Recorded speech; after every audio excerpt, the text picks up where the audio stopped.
RTO વાળાને બોલાવો ને, કોઈ એક જણા બોલાવો તમારે જે રિસ્પોન્સિબલ ઓફિસર હોય આગળ. Please, જરા મારે ચર્ચા કરવી છે. please, you are please, my lord. Preventing me My lords, I cannot, my lords. શું ચાલે છે તમારા આરટીઓમાં?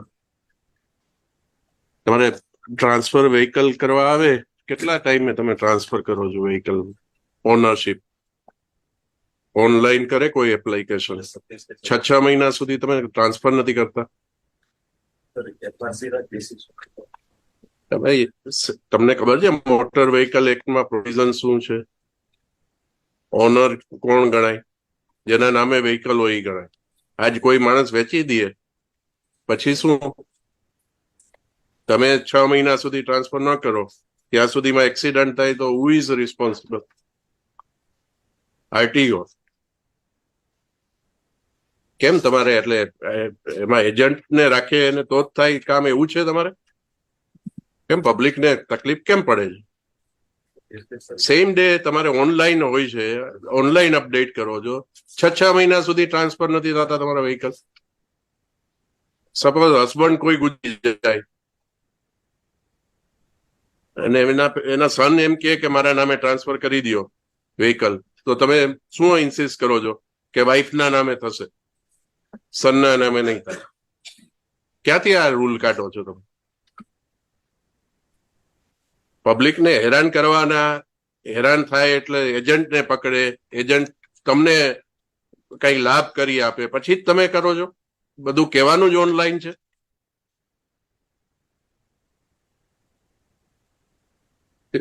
ફિટનેસ સર્ટિફિકેટમાં કેટલો ટાઈમ લો છો? ક્યારેય ચેક કરો છો રોડ ઉપર જઈને કે ફિટનેસ સર્ટિફિકેટ કેટલાનું છે? કેટલી રિક્ષાઓ અમદાવાદમાં ફરે છે જેમાં એના સર્ટિફિકેટ નથી, પરમિટ નથી? તમે બેસીને ખાલી એક એજન્ટ સાથે તમારું લાયઝન કરવાનું? આ પબ્લિક માટે તમે આરટીઓ ચલાવો છો કે કોઈ એજન્ટ માટે ચલાવો છો કે તમારા સ્ટાફનો લાભ થાય એના માટે ચલાવો છો? પેમેન્ટ તો આ કરે છે ને ગવર્મેન્ટ, પગાર તો તમને આપે છે ને ટાઈમસર. કેમ માણસોને મુશ્કેલી પડે? ઓનલાઈન થાય તો સેમ ડે થવું જોઈએ. તમે એક પણ વસ્તુ મને જસ્ટિફાઈ કરો કે કઈ વસ્તુ તમે સેમ ડે કરો છો?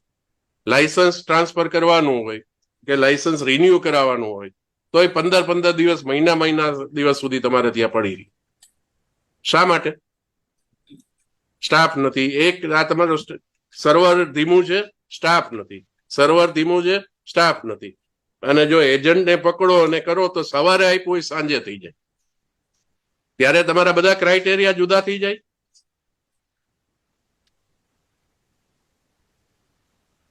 તમારે સુધારો કરવાનો હોય તો નહીતર અમારે અમને આમાં ઓર્ડરમાં અમે લખવાના જ છીએ. આ તો બધું ચાલે જ નહીં. એકદમ અંધેર તંત્ર છે. તો તમને એવું છે કે પબ્લિકને જેટલા હેરાન કરો એટલા પૈસા, જે ડિપાર્ટમેન્ટને સત્તા આપી છે એને હેરાન કરો એટલા પૈસા વધારે આપણને મળે. ગવર્મેન્ટને નહીં, જે કામ કરતા હોય એનો લાભ વ્યક્તિગત તમે જુઓ. Otherwise there is no purpose. તમારી પાસે કામ આવે તો સવારે આવે તો સાંજે કેમ ન થઈ જાય? બીજા દિવસે એક રિઝનેબલ ટાઈમ 24 કલાક, 48 કલાક. 6 મહિના તમને, મારી પાસે દાખલો છે, મારા નજીકના સગાનો દાખલો છે. 6 મહિના સુધી એમનું એક્સેસ જેવું વ્હીકલ ટ્રાન્સફર નથી કરતા.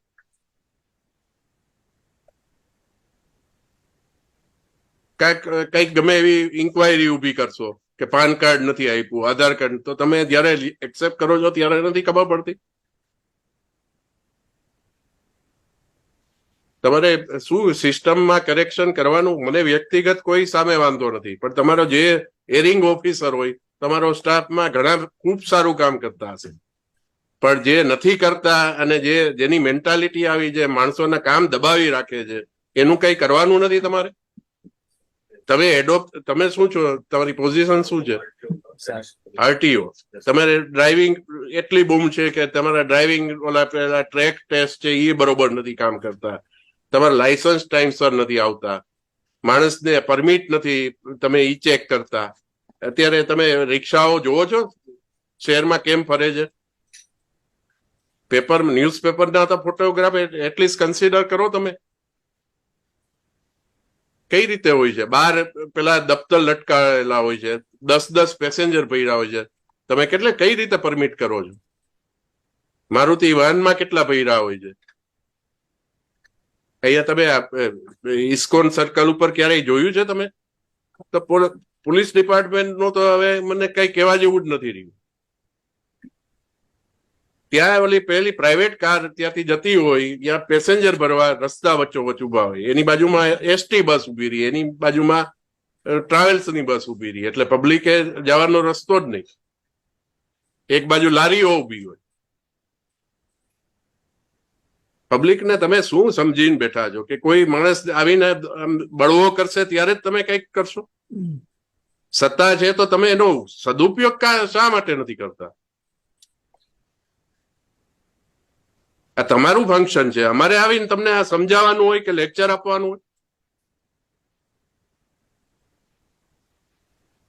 આ કોઈ તમે ઇન્સ્યોરન્સ ક્લેમમાં જોવો છો તમે કે પરમિટ નથી એટલે અમારે એમની જવાબદારી ન થાય ઇન્સ્યોરન્સ કંપનીની, પેલું લાયસન્સમાં ખામી છે એટલે જવાબદારી ન થાય, ફિટનેસ સર્ટિફિકેટ નો કઈ ઇસ્યુ ઉભો કરે તો જવાબદારી. તો આ જે માણસોના જીવ છે એની કઈ કિંમત જ નથી. સરકારની જવાબદારી શું? રાજ્ય સરકારની જવાબદારી તો કઈ હોય ને. તમે રાજ્ય સરકારનું જ અંગ છો ને, અને આપણે પબ્લિક સર્વન્ટ છીએ, પબ્લિકની સેવા કરવાની. તમે આંકડાઓ આપે રાખો છો કે અમે આટલા કેસ કર્યા, આટલું આમ કર્યું, આ ડ્રાઈવ ચલાવી. ડ્રાઈવ શું કામ ચલાવવી પડે? આ તમારું 365 ડેઝ નું કામ છે. કેમ કંટ્રોલ ન હોય, કોઈને ધાક ન હોય કે આજ માણસને ખોટું કરતા બીક ન લાગતી હોય? કારણ કે એમાં ખોટું કરાવો છો, એનો લાભ લ્યો છો અને ચાલવા દો છો. ઓલા સ્કૂલ વર્ધી એસોસિએશન વાળા એક ખાલી તમાશો કરે, તમારે એટલું જ જોતું હોય, એક નક્કી હોય, એક અન્ડરસ્ટેન્ડિંગ હોય, તમે કરશો એટલે અમે 1.5 મહિનો છૂટ આપશું, 2 મહિના છૂટ આપશું, પછી કઈ એક્શન જ નહીં લેવા. કારણ કે તમને બધાને એમાં ફાયદો થાય કોઈક ને કોઈક. અધરવાઇઝ શું રીઝન છે? તમારી ડ્યુટી છે, કેમ ડ્યુટી નથી કરતા?